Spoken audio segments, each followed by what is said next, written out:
for you to jump in and tell us who you are and what is it that you're passionate about. Well, Karen, thank you so much for having me to be a part of this tremendous event. What you are doing to impact the lives of families is immeasurable, actually, because what you do to help a child and to help families to raise up children in that path which way they should go is a matter actually of life and death. Oftentimes we kind of can just go through life and think that we're just going through the motions and, oh, kids are just going through this and families are just going through this. But what you are doing to impact a child's life in a family, it can change the course and direction of the way that they were going. And so I appreciate you trusting me and allowing me and inviting me to be a part of this as you serve and to be able to co-labor with you. It is an honor and a pleasure, and I'm super excited to just get on here tonight and to share some of my story, some of my background, some of what I've learned in terms of helping families and children, so that others can be encouraged as well. My story and background it's pretty diverse. A lot has happened in it, but I'll give you some of the highlights. I've been blessed in life to have my own children. I had a daughter born to me, and then after that I had twins born to me. And as I shared with you, I was previously married. I'm not anymore, but during the time I was married, I was working as a social worker early in that process, and there were some boys that were getting bounced around on this caseload, and I just felt like I wanted to do more than just be their caseworker. So I talked to my wife at the time and asked her, could I resign my position so that we could adopt and be a foster parents to these young boys? And she agreed. And we did that, and we were able to serve them. And she had siblings that were in the system at that time. And so they came and they lived with us. So I tell people that in my first couple of years of marriage, I had 8 children because my wife had a child, and so I had a child gifted to me at that time. So I said I had 8 children. I saw one be born. I saw twins be born. I had 2 boys that came, actually 3 boys through the foster care system. I had 2 teenagers that when they came with us, they were already teenagers. So there was a lot going on. I helped them get into high school. They went on to college and graduated. And so there was a lot going on. And so I understand what it means when you're looking at lots of different lives, or if you're looking at one person's life, you're looking at one child's life, and you're trying to understand, how can I help this child maximize their potential? Mm-hmm. Because truthfully, that's what we're here to do. When I was in school, when I was growing up, there were a couple things that I wanted to do. One, I wanted to be a professional baseball player. I said this from the time that I was probably 4 years old. I wanted to play pro ball. And as life would have it, I ended up, I lived in California at the time. I lived in a professional baseball player's home. He was a part of our church. My dad's a pastor. He was a part of our church. And so we actually lived in his home, and I was able to go to a lot of baseball games, be in the locker rooms. I went to spring training. I had a lot of exposure to these professional athletes. He would talk to me. He would, to this day, he's one of my friends on Facebook, this athlete, this baseball player. He would call me pro. I remember him. He always addressed me as pro. And he was planting a seed in my life to be a professional athlete. He was encouraging this dream for me to be a professional athlete. He was a professional athlete, so he wasn't diminishing it. He was encouraging it. And he called me pro. And it makes me think about the way that we use words to impact the lives of our children. This is what I believe. I believe that we all have faith, but sometimes we have a greater faith for the negative than we do for the positive. Wow. Because faith comes by hearing. And so if you want to move towards the negative, rehearse the negative, and you will have faith for the negative. So many people believe, I can't do it. It's not possible for me. I'll never amount to much. they replay this script over and over and over inside of their own head, in their own hearing. They pronounce it off their lips. But when we say something off of our own lips, it goes into our own ears. Mm-hmm. And so we get to be aware of that. And so this athlete, Mike Davis, he played for the Oakland A's. He played for the Los Angeles Dodgers. He would call me pro. And he was playing for the Dodgers when the Dodgers won the World Series. And so if you're familiar with baseball, there's this great part of the World Series where Kirk Gibson hits this epic home run and he's hobbling around the bases. And it's just this real great historical baseball moment. But this man, Mike Davis, he was on first base. He was there and allowed the Dodgers to end up tying the game, and they go on to win the World Series. And so when they won the World Series, they get these championship rings. And he got me a duplicate of this ring, and he gave me a duplicate of their championship ring, sowing a seed into my life. Wow. Of belief, of hope. He let me be around. See, what happened was he was encouraging a seed, and I want to show you something. So to date, I live in Pennsylvania, and I have a farm in Pennsylvania, and here I have a lot of watermelon seeds, okay? A lot of watermelon seeds. Now, I just told you they're watermelon seeds. So we have an expectation that in this container, if they stay here, we have an expectation that these seeds will never grow. Why? Because it's the wrong environment. Well, how do we know it's the wrong environment? Because with the little that we do know, and see, here's one of the things I want to say to encourage the parents. Sometimes we can get overwhelmed because we're trying to figure out how to best serve our child, and we don't know this, and we don't know that, and we don't know this.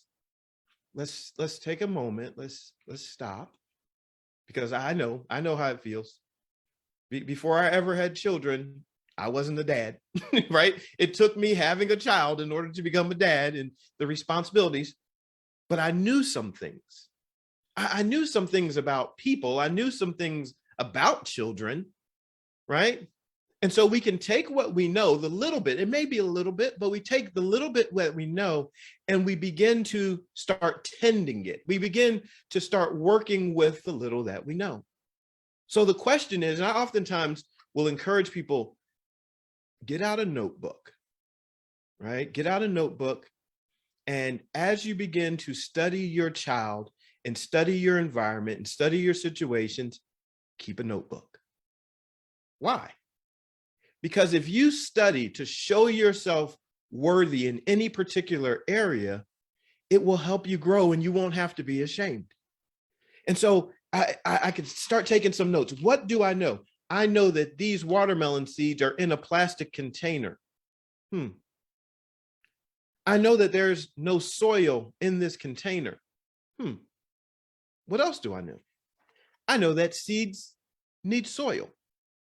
I know that seeds need something to activate them in terms of water.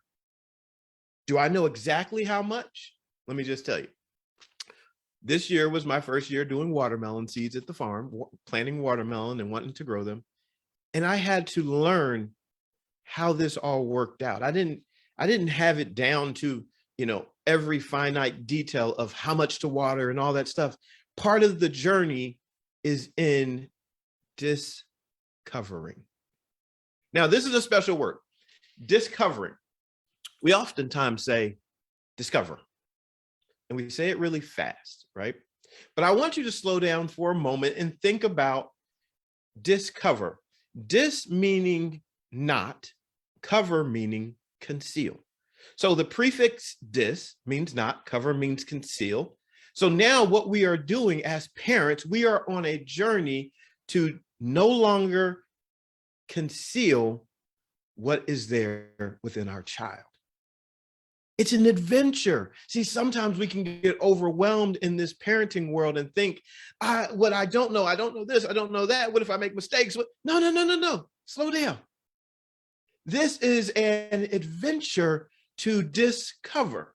Now, if we're going to discover something, this is what I would ask you to approach it in a brand new way. Many of us, we may have seen the movies like Indiana Jones or National Treasure or Dora the Explorer, for that matter, where they know they're on an adventure to find something.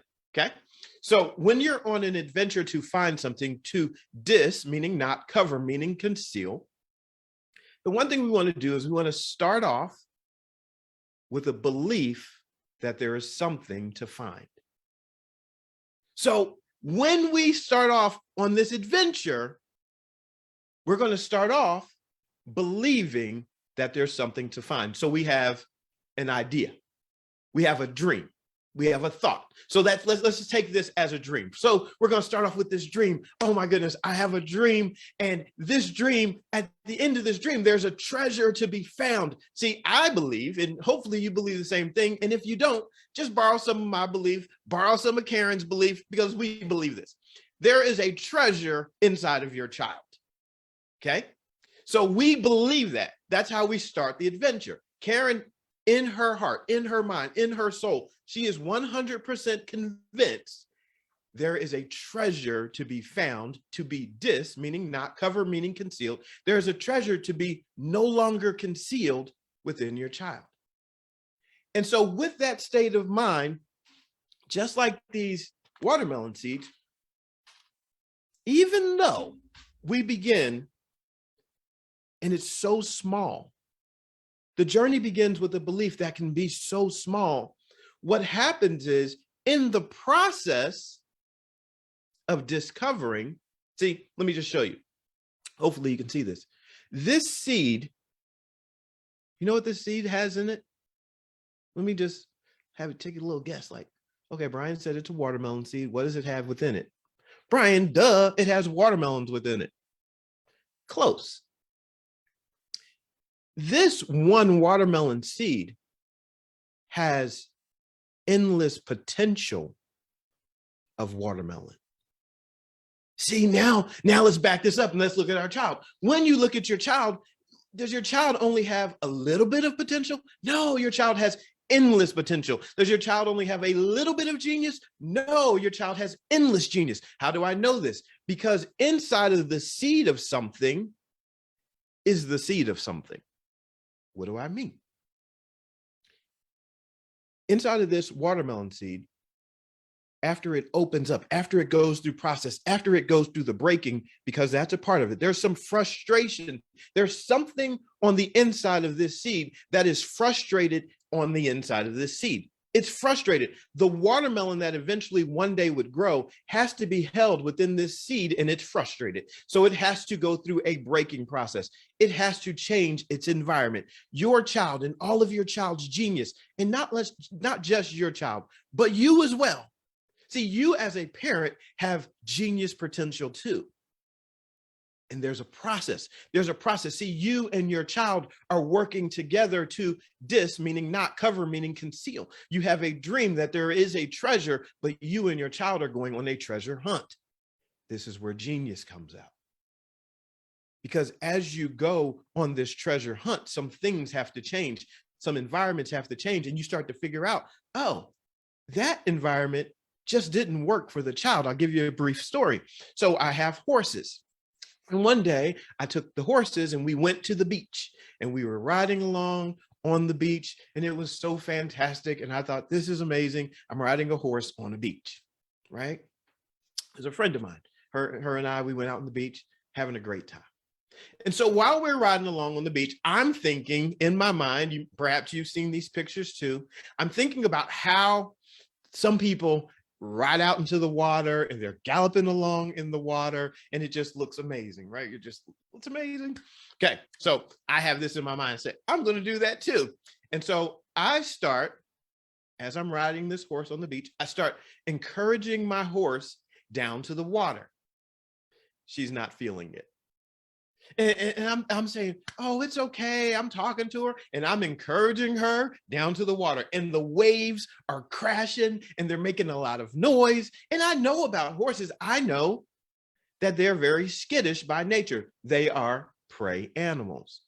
So basically the waves to the horses and the water washing up on the shore, that's just a big monster to them. And in her mind, she's thinking, Brian, that's not my environment. That's not the realm in which I thrive. Do you want to know why I know this? Because she wasn't trying to go that way. See, naturally, I was encouraging her in a particular way because I wanted that. See, selfishly, I wanted the moment of riding in the water, right? I wanted the TV moment. So I'm encouraging her to do something that's not natural for her. Her natural mind, her natural abilities, her natural makeup said, that's not where I belong. I'm not really, I don't want to do that. She didn't want to do that. That was my dream. That was not her dream. So now our dreams were in conflict.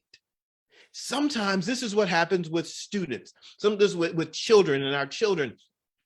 We see what the world is telling us. We see what the educational system is telling us. Your child should be doing this. Your child should be doing that. And we're trying to get them to go that way. We're trying to get this square peg to fit into a round pole. Let's go. Let's go. Let's push them this way. Let's keep on pushing them. And your child is refusing. And here's a word that we use with the horses. Your child is bucking. You ever said that? Like, oh, the child is just bucking. Well, bucking is something that horses do when they have reached a point of having no escape. See, a horse, a prey animal, naturally wants to run forward. Horses are not designed, deer are not necessarily designed, zebras, they're not designed to go backwards. They are designed in their nature to run forward. When something makes them afraid, they run forward. I tell the children that work with the horses, I say, listen, the place you don't want to be is in front, because when they get afraid, they run forward. They're going to get out of the way. They're going to get to a safe place, and then they'll check around to see what happened. Okay. But so often we will try to push and push because we have, if we're being honest as parents, we have this narrative in our mind of what is supposed to be. We see it on social media. We hear it on the news. We've heard it from the school system. Children need to do this. The school system is designed for particular students to excel, not all students to excel.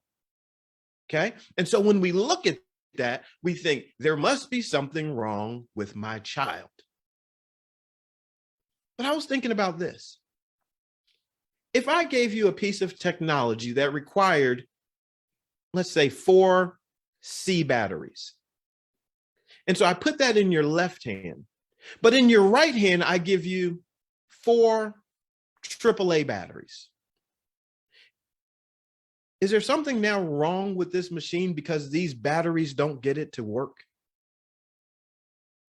See, is there something really wrong with your child because what is being fed to them doesn't activate them?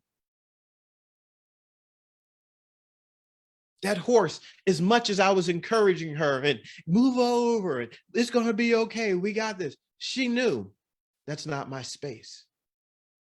And so I want to share something with you, a thought to help you get this in mind. The school system, I believe, is responsible in many ways, and I say this, for drowning lions. In my situation, I was riding a horse, and if I would have ridden that horse out into the ocean, and then if I would have forced her, and if we could have done it, we could have went out way out into the deep. And after a while, she would have drowned. It's not her environment. But I say drowning lions because I think about it like this.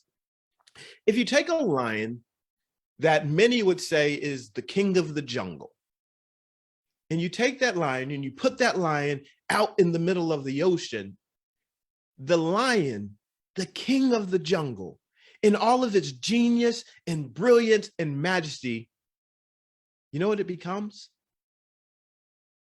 Fish food.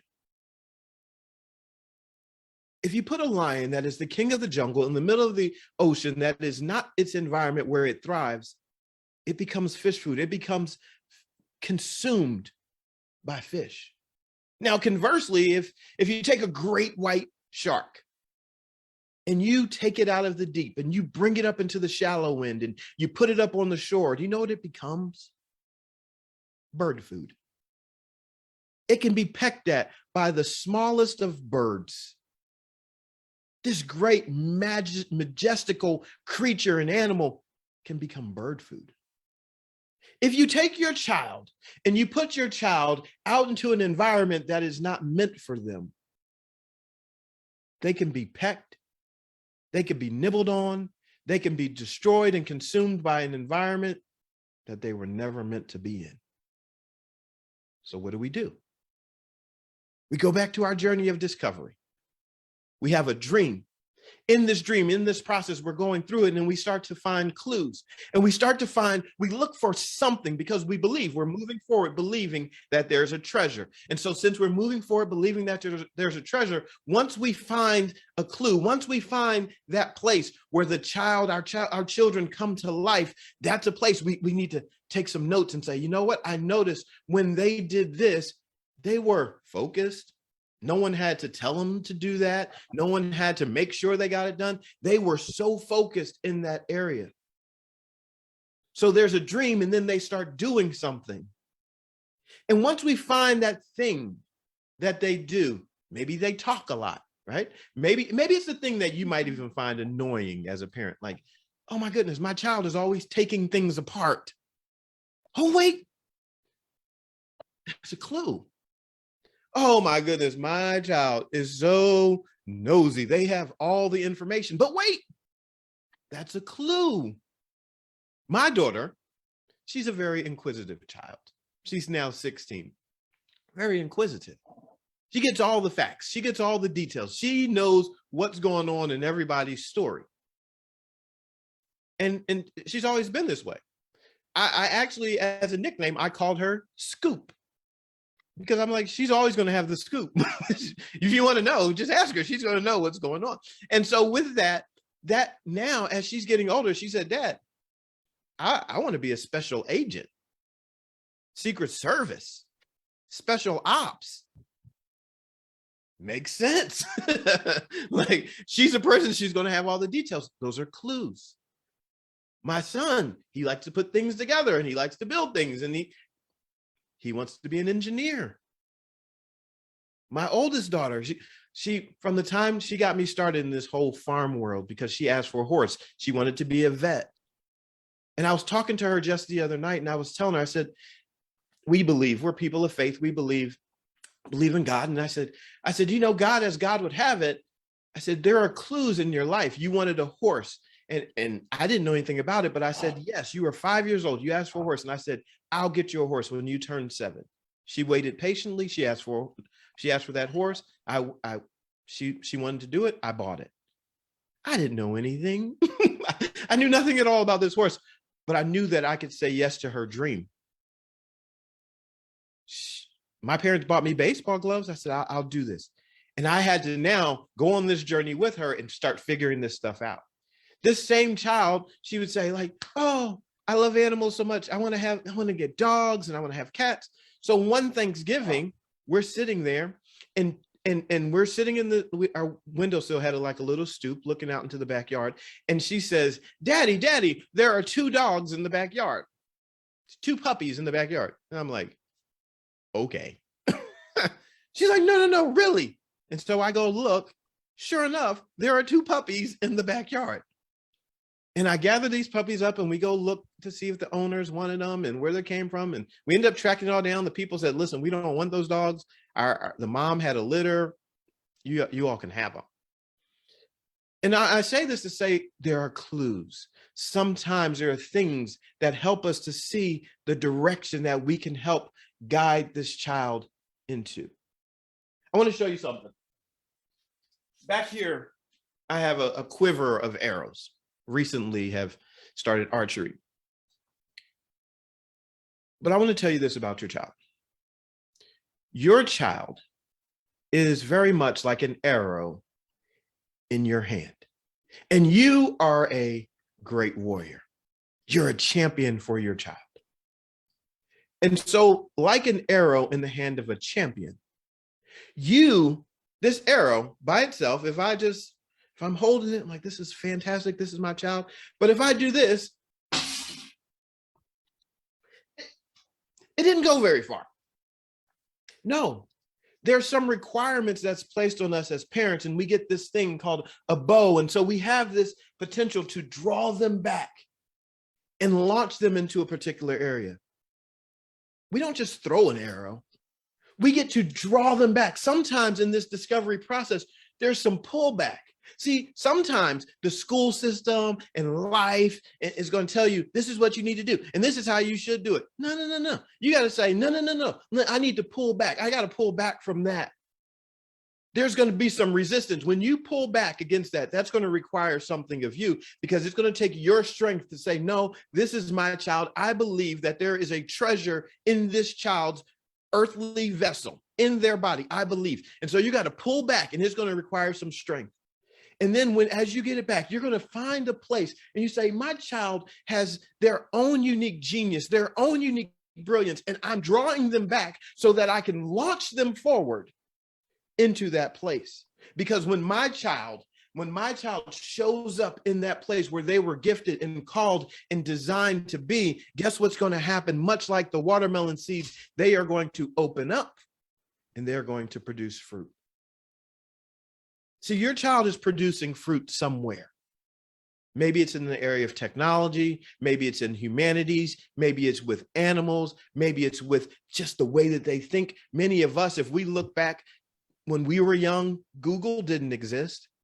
Facebook didn't exist. Perhaps your child is gifted for this moment for something that doesn't even exist.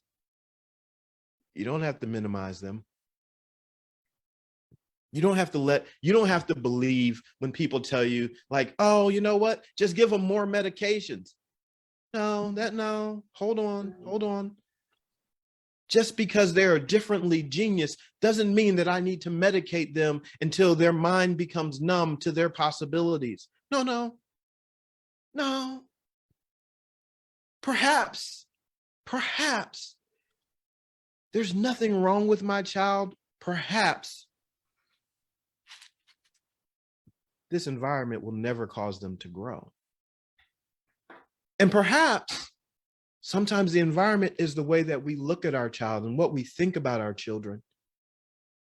Perhaps if we can change our thought process, we can begin to give them some new rich soil. Perhaps if we talk about them and we say to them as little seeds, you know what?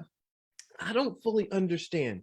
I'm your parent, but I don't fully understand everything that there is to help you. But I believe there's something in you. And so what I'm going to do as a parent, I'm going to do my best, but then I might need to bring in a coach. I might need to bring in some help. I might need to bring in somebody with a different perspective, with some more insight. And here's the beauty of it.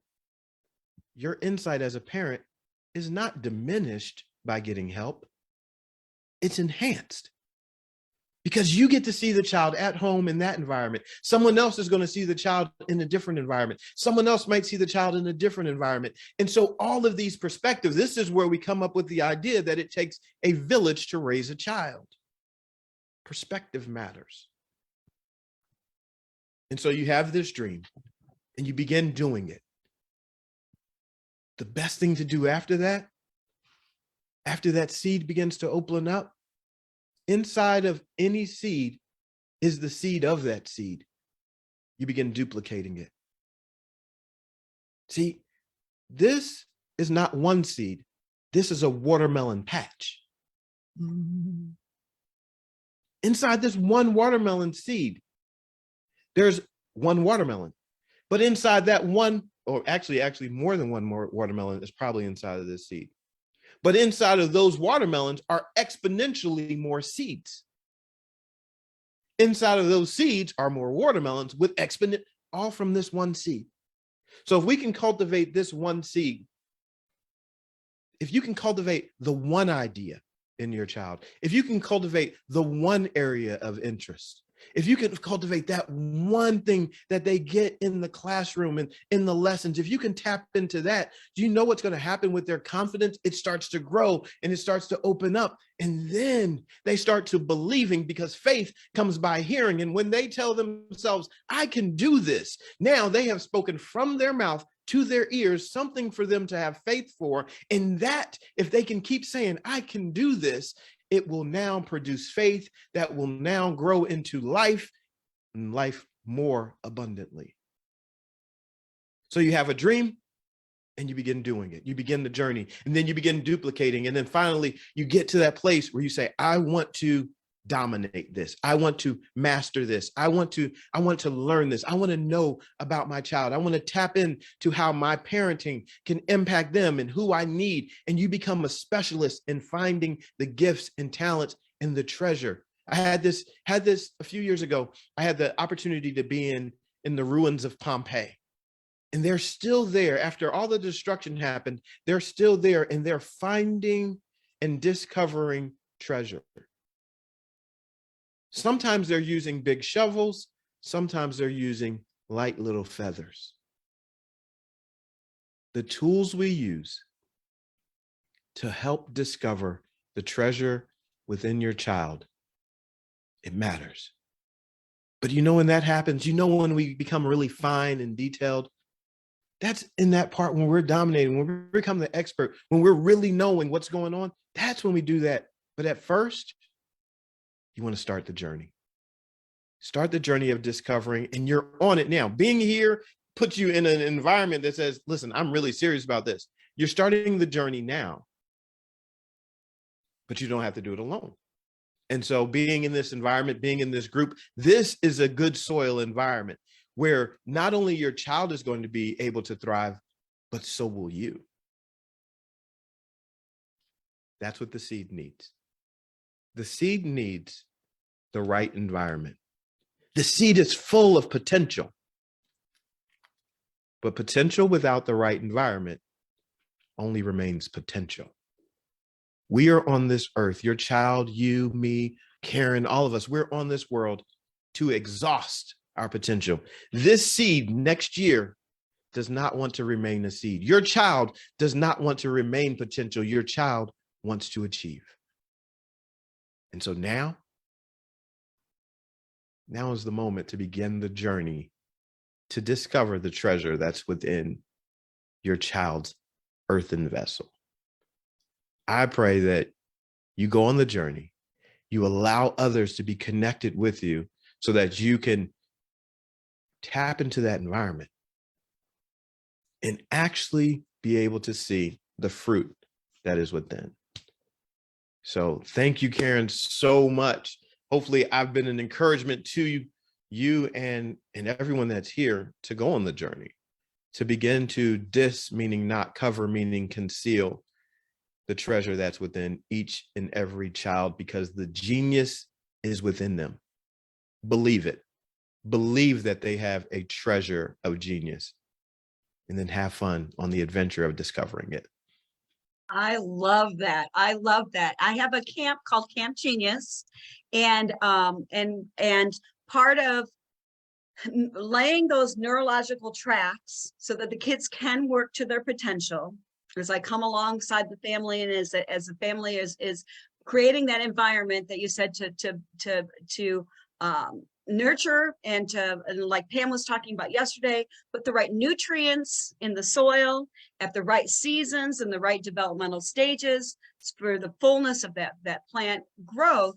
And so part of that for the 4 to 8-year-old child is to be able to repeat back, to be able to hear and repeat back and hold things in their memory. And so I decided to plant good seeds, and then my friend Daniel came up with the song, and it's, I am a gift, I'm a precious treasure, I have eyes that see and ears that hear, I am God's masterpiece, created for good works, I am a gift. And of course, one of my genius children raises her little hand, and she's like, Miss Karen, can we start unpacking our gifts now? I'm like, yes. Yes. You know, the kids just take, they just take things so literally. And they get truth. They're like sponges. They get truth immediately. Some of the things that I think are like great revelations, and all my years of experience, and all of my training, and I'm going to deposit, you know, this truth into this child, and the child's like, you know, like I said this story yesterday. It's like I was with a boy that I had taken, you know, through the reading process until he was at an above grade level. And then I was at his sister's reception for the wedding, and he was taking a gap year. And he was a baker, and he was managing this you know, bakery. And I said to him, I said, you know, it's kind of like you're in the oven and you're cooking. I said, and they haven't, he comes from a genius family. And I mean, just outside of the box entrepreneurs, you know, applauding Shark Tank things, you know, even the little ones, like good ideas. And I said, you know, they haven't created the classes that you need, and even the degrees that you need for the things that you're going to create. Here's his response. He's like, I know, I'm trying to tell my parents that. So I think it's just those positive words, those affirmations, and I am so excited about the word pictures and the little movie that you just laid before us on how to get excited about that adventure of discovering, of uncovering the gifts in your child. I just absolutely love that. My master's degree in special education, but that really didn't paint the right picture, because what I was seeing, you know, I've taught in public school, private schools, academies, orphanages, and then in private practice, and I wasn't seeing a lot of discovery. I wasn't seeing a lot of uncovering children's gifts. And so in my process of, you know, Brian was talking about that struggle and that needing that breakthrough in the seed, in the casing of the seed, to kind of release your gifts. In that struggle, I started looking at the special education testing, and let's see, and I started to flip the special ed testing, and I started to focus on all of the individual subtests and look at their gifts. So then I started seeing their gifts, and then I would spend time with the families and ask them, you know, what the family does and what the gifts in the family were, and what their inheritance was from that family, and how they fit into the family. And then, like Brian was saying, you know, some of the things that were even aggravating, you know, ended up being, you know, some of the kids' gifts. And so in that process, you know, in the 2000s, then I started to get this, just by focusing on the gift, not even having all my tools yet. I started seeing incredible gains in children. You know, 2 to 3 years gain was pretty much standard in 6 weeks of attendance. And even on Zoom, and even, you know, that started out in a mega school, a private mega school. And then I went into a public high school, same thing, same results. Then I went into an elementary school, same thing, same results. In fact, I went back to visit, and the principal's like, you need to know, Karen, that the kids that went through you and my friend Pam's program, none of them qualified for special ed services in high school. Like the things that you did in uncovering their gifts and giving them the skills was enough that they no longer needed special ed services, which is kind of unheard of in the special ed field. Now, as an adult, and now, you know, as I've hit my my 60s, I've I'm getting to hear the ends of the stories. And I've worked with over 2,500. I'm sorry, I'm getting to my right slide. I've worked with over 2,500 kids now. And interesting how many parents were told that they were retarded in school. Parents that one parent that is a railroad engineer. I don't even think he has a degree in what he's doing and what he's leading. He just had those gifts, and he had people that believed in him, honed those gifts, and they were so special and so innovative that he got called into the marketplace to share those gifts and to create those things that were not being created, for such a time as this. And so we really yesterday, Pam and Daisy and Jake, you had mentioned it, Brian, but in the school systems, we look at the fruit, which is good, but we need a healthy root system. Like Pam was saying yesterday, the right nutrients and the right season and the right timing, the right developmental stages to be able to support the fruit. And without a healthy root system, we won't even get fruit. So, and then this hit me so hard driving to school one day. A storm had come through and all the trees looked the same. They all looked healthy on the surface. But after a storm came through, two of the trees did not have a healthy root system, or had a shallow root system and fell over in the storm. And so what I do for success is I use the IQ testing to look at a child's ability to receive and store and retrieve information. And then I look at their academic skills. And I'm using all the standardized tests that I've been trained in, but my perspective has changed. I'm looking for the gifts. I'm discovering. It's an adventure for me. And I love, Brian, all of your words and all of your word pictures, because that's exactly how I feel. This is the most fun that I have in life, is meeting a new child with all of these, challenges that people don't know what to do with, and yet they found me. And that's my favorite part, is going in, finding all the clues. And in the process, as I'm asking those questions about their gifts, about their talents, about what they're good at, and then breaking it down to tiny pieces, like the child that knows all the stats. They know all the baseball, whatever sport they're into, they know all of the stats. They know time zones, because they don't want to miss, their sports game. And I have to sit and figure it out and write it on a piece of paper. So there are some skills there in their area of motivation and in their area of interest that we just need to continue to give the right nutrients in the right season to build those up. There are also areas that are challenges.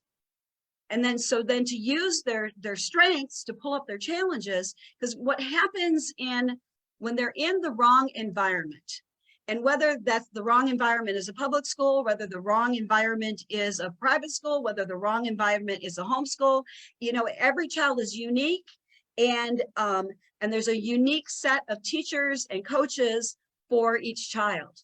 And sometimes, and I just want to qualify this to parents, those of you that are looking for that right environment, and there's that struggle, and there's that conflict between you, a lot of times your child and their destiny is so important that you won't get that answer until the last minute, because all the right players need to be in place. Whether that's a private school, whether that's a public school, whether that's homeschooling, whether it's a homeschool co-op, whether it's online and virtual. But when and guess what? You get to make mistakes, and you learn from it, and you figure out what some more of your child's talents, and some more of your child's gifts, and some more of more of their challenges. But so finding that right environment to nurture and to allow that seed to grow is a process. And sometimes it's in a season. You know, I've had moms, you know, go through every, you know, from Florida all the way up to Kansas here, and hit every program as it was developing in the United States. I had a stack, I told the story yesterday, had a stack of files, you know, 2 feet deep. And sure enough, when I went in and I looked at that child's ability to receive and store and retrieve information, I looked at their academic skills, that mom found every program that child's brain needed for that season. And she had all this extra guilt because, oh, we didn't finish the program.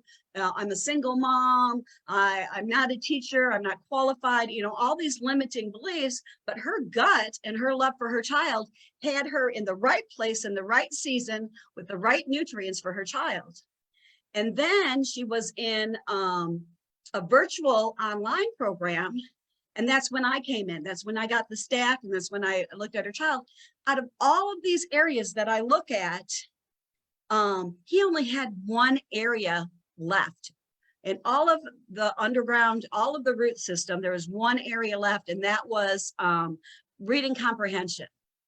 And in the virtual program, mom was doing everything that I knew to do. And it was actually laying those neurological tracks and building and helping that child therapeutically. And I'm like, this is perfect. This mom has done such a good job. Like, well done, mom. And she's like, nope. She goes, I can't do this. I'm crying myself to sleep. I'm going to put this child who had never been in a public school in a formal setting. She goes, I'm going to put, as a senior, I'm going to put this child in a public school. And oh my goodness. I thought, oh yeah, that school and those kids and all the cliques, they're going to eat him alive. Nope. He was such a good kid. He had such leadership on him, and he loved everybody. Everybody loved him. It was the perfect environment. It was the perfect soil for that season. When he graduated, mom, because I thought, you know, mom's just not hearing, you know, or not interested, or, you know, whatever. But she was paying attention, and she said, okay, now that my child's graduated, now that we've hit this milestone, she goes, now tell me what you were trying to say. I said, Mom, what I was trying to say is, well done, good and faithful servant. You had given the right nutrients and the right soil and the right season for your child for his whole life for such a time as this. You had, you know, well done, good and faithful servant. So, and that's, you know, why I love everything that you're saying, Brian, is because every child is unique, every family is unique, and it is an adventure, and it is a discovery, an uncovering. And how do you, as a parent, uncover things that haven't even been invented yet? You know, it's that step of faith is like, well, you know, like I did with my student that's a baker right now. It's like, you know, you've got something, and you're in the oven baking right now. And when it's time, you know, and who knows, maybe the classes will never be formed. Maybe he'll be the one teaching the classes, or maybe the degree hasn't been formed, but he'll be the one to create that field. My dad always said that to me. When you're good, he goes, Karen, when you're good, they're going to create a job for you. And because when I came out of the special education field, it's like, you know, at that time in the 80s, it was saturated and they didn't need special ed teachers. He's like, nope, you do. What are you passionate about? I was like, well, I love kids. He goes, do what you're passionate about. Didn't even offer to bring me into the family business, because he knew in his gut that the passion, you follow the passion, and that's where the new things are. And so just as my dad went on to create new fields and new areas in insurance and take his dad's insurance company national, my brother took that company online.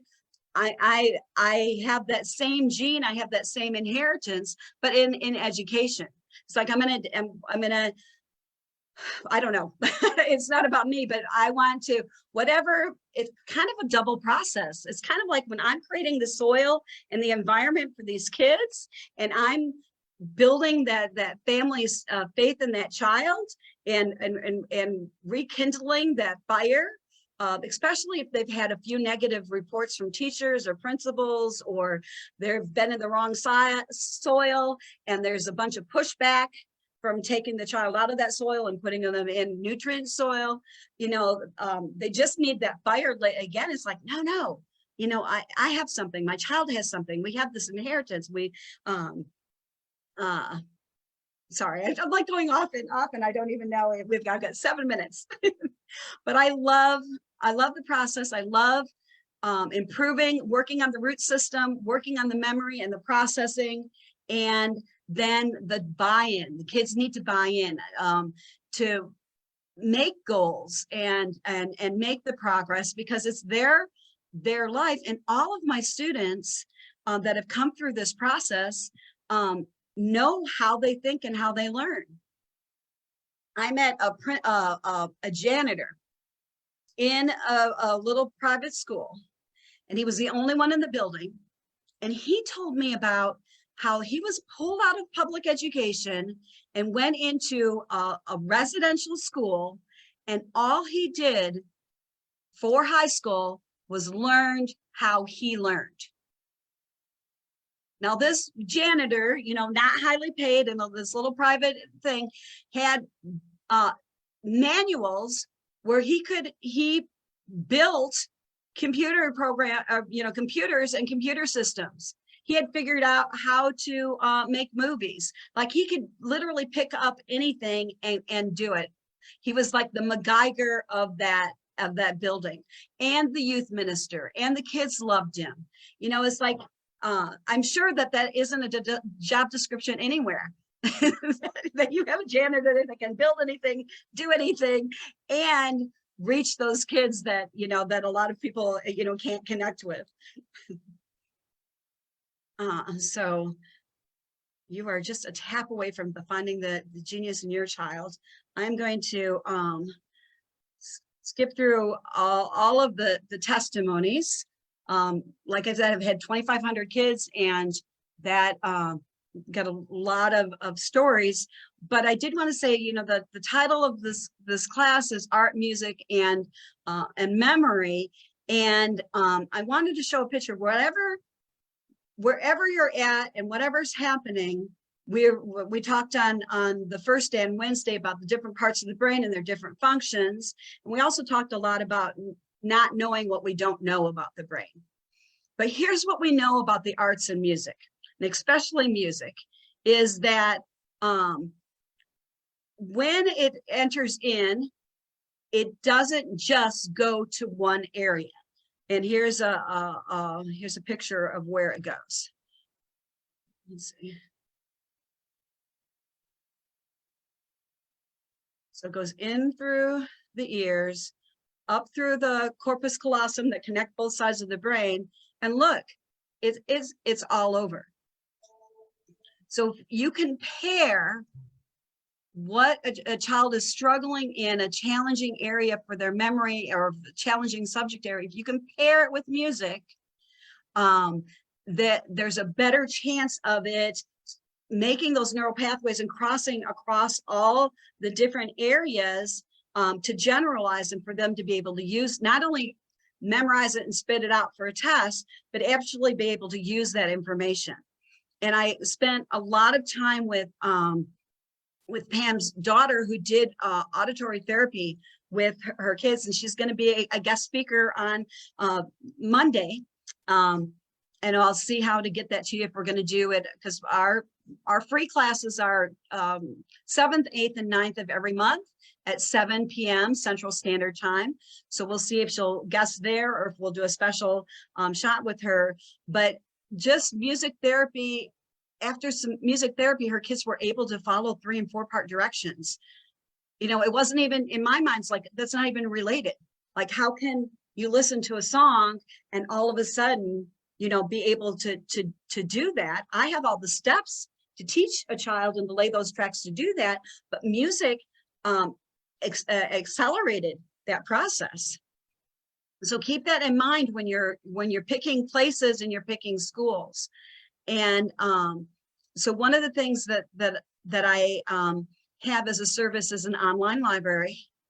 And I've taken everything that I've gathered over the last 40 plus years, and each of these areas, each of these squares is literally like a shelf in my learning center that has 40 years of experience in it. And so that in itself is a tool, like Brian was saying, from the feather, and uncovering the gifts from the feather to the shovel, those things that you need to kind of unpack or unbury or uncover and break down into pieces. I've never met a child that I couldn't teach to learn. And it's not because I'm, amazing, but it's because coming from a competitive and a water skiing background, my dad would break down a water ski trick to its smallest parts, and he would teach each part. And so like this classroom, if you don't have anything but this classroom, $37 a month, that has everything that I've gathered over the 40 years to help get the letters and numbers going in the right direction in the right order, which is a little tiny task or a little tiny skill that's huge, that if it's not taught, if that neurological track isn't made, it'll look like dyslexia. Now, talk about, Brian talking about the adventure and calling forth the gifts in your child and the positive. You can say dyslexia, something bad, something horrible, something that's debilitating, or you can be like, oh, NASA thinks that all the dyslexic kids are super genius, and they have 50% dyslexics on their staff. They look for dyslexic children. They look for dyslexic adults. Who else, if there's a problem in space, who else, except for the gifted ones, will they literally lock in a room with everything that's up in space so they can MacGyver it and reconfigure it and have enough oxygen and fix the problem and come back down? You need that kind of genius. You need that kind of outside of the box, creative, innovative thinking. And so this class, right, or this library pass to the visual perceptual skills right there is gold. So each of these areas has a curriculum that I've used consistently and throughout the years, and that has, I get 2 to 3 years growth in 6 weeks time. So you want to exercise the brain, is, you just want to lay those tracks, which we talked about, improve, isolate the skills and work on those skills. And here are some of the curriculums I use to do that. And it automatically, I was told that when I was doing diagnostic testing in a large, $3 million or 3 million people school district, that I actually built self-esteem in the testing process.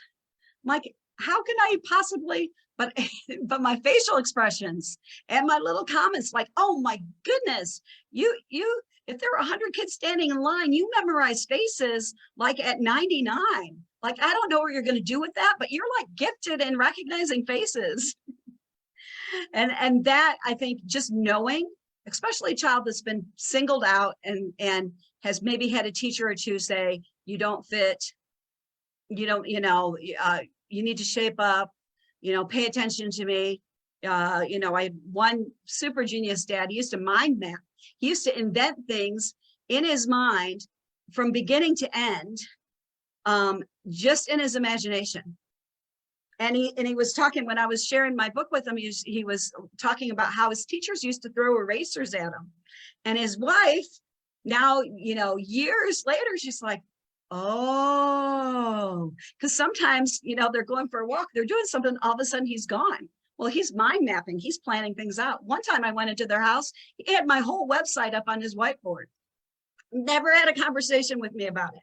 He's just brilliant, genius. But here's the thing, and the power of what Brian was saying. He remembers the eraser getting thrown at him, and he picked up my book with all the letters that were reversed and forward, and he's like, I don't get it. I know my kids have seen you. I know that you've helped them tremendously. I know they're gifted, but what am I supposed to see on this page? His brain, when it saw letters and grammatical errors, auto-corrected, just like spell check. So he couldn't see anything wrong with the page that I was training the kids up on. And you know, he still had that stigma, even though he's brilliant genius, that he's different and there's something wrong. And it wasn't until I, a couple months later, when my book was published and I was all excited, and I'm like, oh, I just trademarked, 3D thinkers, gifted 3D thinkers. And then when he saw it from the different, from with his glasses of being an entrepreneur on, he's like, that's brilliant. And I was like, that's you, you're brilliant. And then he saw it, then he received it. And how crazy is that as an adult, we can hang on to a lie from our childhood that impacts our fruit and impacts the things that we're going to create and we're going to do. So that's the importance of this process. And some kids, I don't even need to provide services for. Some kids, I just test them. And just in that process, that's the breakthrough, that breakthrough that seed needs to go into their potential. And a confirmation to the parents that, oh yeah, I thought this, I thought I saw something. And now this person with their master's degree and all these tests, kind of verified and kind of gave me some backup and some proof that I was right. So my first level of services, is coaching at $70 a month, and if you pay in full, you'll get a free class. And let's see, I'm going to skip ahead because I am done with my time. And anyone who wants help, wants somebody to partner with to discover the genius in their child, please set up a free coaching call with me. Fill out a survey and get a free coaching call. And I'm going to have this same Zoom channel open Saturday at 7, and I can do some individual, some group coaching, and go dig deeper into my services. As a bonus for you guys, and give you some more strategies and some more things. So here is that level 1, where you get weekly coaching and you get into the classrooms that you need for that subject area for your child. And this is a do it with help, because instead of me telling you, like Brian was sharing tonight, I have some inventories, especially in that visual perceptual skills library, where you can go through and you can ask your child questions, and you can discover your child's strengths and weaknesses. And then get a coaching call with me just for direction and accountability, and to help your child reach their potential. And if you do that, that's $70 a month. If you pay that $70 a month in full, I'll include a free class, 8-week Zoom class, and I'll do the standardized testing for that class.